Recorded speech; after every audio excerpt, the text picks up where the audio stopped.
Thanks for checking out my video. If you want to learn more from me, I have a lot of classes on Udemy.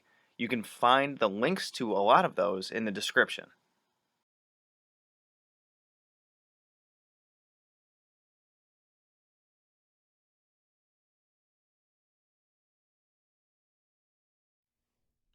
All right, so let's talk about spontaneous versus planned magic. Now, I might get into a bunch of different things, but I literally just got home from work, so we'll see how much caffeine helps with my brain and talking about this stuff. Remember that all of these videos are always a conversation, so if you have anything to add, please drop it in the comments. You can check any of my other videos and my classes, my Magic for Hire stuff, and further learning opportunities down in the link tree down there. But let's get to it. So, spontaneous versus planned magic. What I'm talking about, arguably, you can kind of link these kinds of things too in kind of a gray area, but though. Low versus high magic. High magic being things that are very, very well planned that may coincide with things such as moon phases and zodiac signs and certain days of the week and things like that. Let's hope my cat doesn't knock my stuff over. That's over here. Come here. Get up here. So, then you have low magic, which is way, way, way less complicated. You know, where you want to go and do something, you do a sigil for it. The 50 Names of Marduk could be an example of low magic. Now, you can get into the idea of low versus high. Well, high sounds better. And this can kind of, in one way or another, one could be better than the other. But I would like to say, well, she's really photogenic today, that it has to do kind of with your personal preference. Now, I personally like low magic kinds of things, but I've done plenty of high magic kinds of things. Like in the Necronomicon system, the 50 Names of Marduk is considered low magic, and then the gatewalking stuff is considered high magic. And even if you go into the more complexities of 50 Names of Marduk stuff, you could do them whenever you want, to be honest. But at first, I would say follow the rules. And according to the Necronomicon spellbook, it talks about doing it at night really, really late, and there's a bunch of reasons for that. You can check my Necronomicon playlist for all that kind of stuff, or take the classes on the Necronomicon that I have, or work one-on-one with me. But you can do them whenever you want, or you can do them at night when it's dark and no one's around at like 2 or 3 in the morning. And if it's for something that you want to make grow or expand, then do it during a waxing moon. If you're trying to eliminate something, do it during a waning moon. So that's more of a high magic edge to that. But if you're the kind of person, kind of like me, where when you have the desire and the drive to do a certain spell for something and you feel like, I want to do it right now, I got the gusto, I got the energy, I'm going to go do it right now, then go for it. Whether it's a planned spell from like many, many, many, many books. I'm a Necronomicon stuff. Any of the books that you find in the bookshelf at Barnes and Noble, or tons of them that are on Amazon, things like that. Then a lot of those are, they'll tell you about days of the week and stuff, but you don't necessarily have to follow those unless you want that extra oomph, and you go and you do the thing. That's when your energy is going to be highest, your intent is going to be most focused, and arguably your results are going to be really, really good. If you are the kind of person that likes to have all the bells and whistles, and you like to check the moon phase, the zodiac sign, what sign the sun is in, and all that good jazz, then you should also arguably be the kind of person that, because this is all high magic we're talking about now, has things that correspond with your intent. So we're talking colored candles, we're talking colored altar decor, we're talking the ritual wear. Maybe you have certain things that you only wear when you are in a ritual, when you're doing specific rituals. And like for the Necronomicon stuff, I do have things that I only wear for that.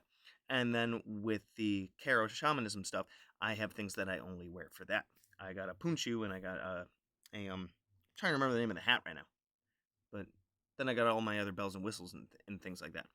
So if those kinds of things, if that resonates with you, if you do a lot of low magic, I challenge you to try the high magic stuff, where you want to plan something out, especially for a bigger goal or something that is going to be growing over time.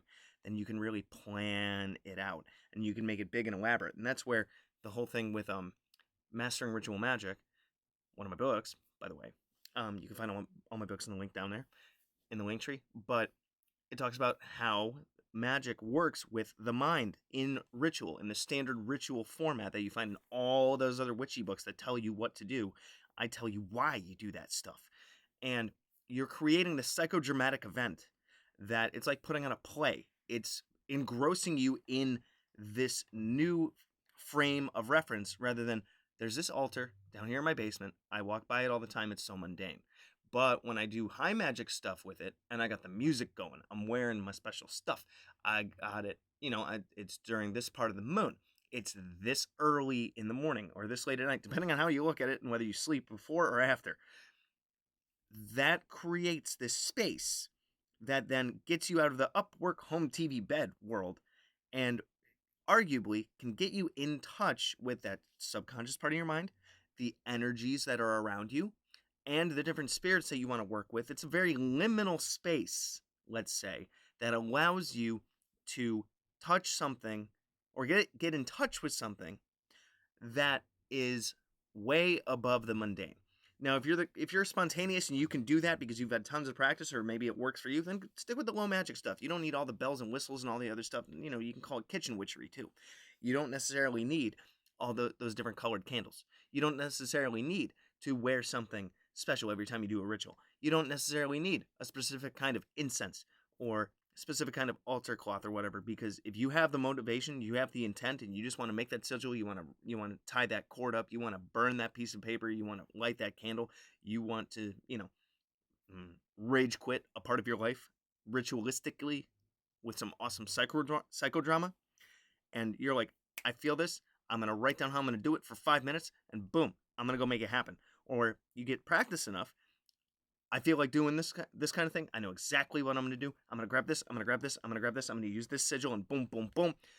Then go and do it. It's more about, it's not that one is better than the other. It's what works best for you.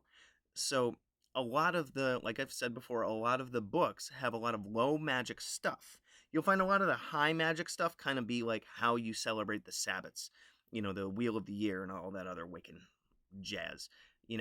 With putting on a big ritual, having a big script and all these other things. And that's all well and good. And if you jive with that and you want to make big theatrical things, do it. But I challenge you to try both and see what works for you. If you lean more towards I make a sigil, I do a thing and boom, then I challenge you you can make that sigil, you can do the thing, but plan the thing out and make it bigger. What music are you going to do? What are you going to wear? What is not on your altar all the time, or if you just build one from scratch every time, what kinds of things go along with that? What colors reflect the mood that you're trying to get in order to make this kind of thing happen? What incense can you burn that corresponds with whether it's a positive action, a negative action, a curse, a baneful thing, an abundance thing, an attraction thing, whether it's for a job or money or, your love life or any of that other stuff. What kinds of things correspond with that? What do you need to go and get? What is elsewhere in your house that might symbolize that kind of thing that you can bring to your altar, and then, hey, you've just changed a mundane thing into a sacred object, if you will.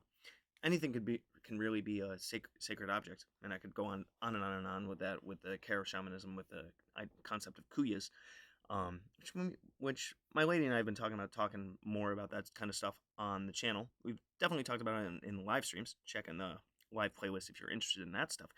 But I challenge you to make something bigger. Whether you've been practicing magic for 5 minutes or for 5 years, or like me for 2 frickin' decades at this point, where's your growing edge? Is it in low magic or is it in high magic? If you're used to the high magic stuff, see what you can whip up in 5 minutes. That you don't have to see what the moon phase is about. You don't have to worry about the way that the stars move. You don't have to worry about all the bells and whistles and whatnot. You just, throw a music thing on your phone. I have a ritual playlist on my phone. Pro tip. And then, boom, boom, boom. My intent's there. Your intent is there. And it makes it intense. Right? And then, result. Also, regardless of it's high magic or low magic, journal about it. How did you feel? What do you think went right? What do you think went wrong? Did you feel the right vibes? And then, did you get the result that you were looking for? Journaling and keeping track of this stuff is how you know how you grow. I like that phrase there.